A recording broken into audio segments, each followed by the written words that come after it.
Nya. Hubog siya, hubog. Naghubo-hubo mo? Ano yan? Isod mo kwarto?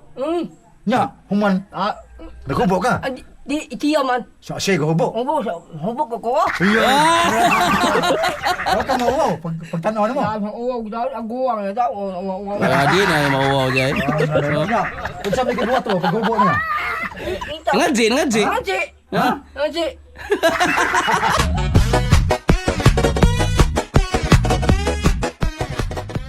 Mga idol, si Lulong tagaan ako og chicks. Dadaan lang kasunod ako diri. Ning 90 edad ato. Bati na. Matira, man, ani. Nabinta? 90 ba pero magsungkod na to siya, maglakaw. Wala sa din pili si Lulong mga idol. Musukol gyapon siya bisag apyugon. Unya na ako na siya kadit sa una mga idol. Adid ni, adid. Nagdate di sila. Adid ni, adid ni, wan. O sa ano, kan.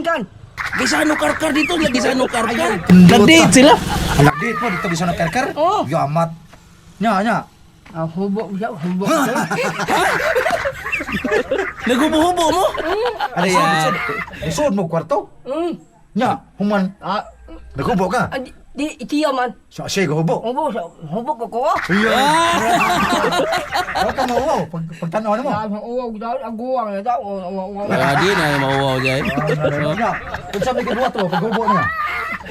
Ngadji. Ngaji. Diyos nun gidi si Lulong kay nangadsi raman sila mga idol. Tama na mo rin. Din ka? Di mugod. Saman. Di mugod. Saman. Ano? Uy hala, kababa aning tawhana. Lahi di ang pangadsi ang gipasabot niya. Maipit man puta aning kalaki. Nga.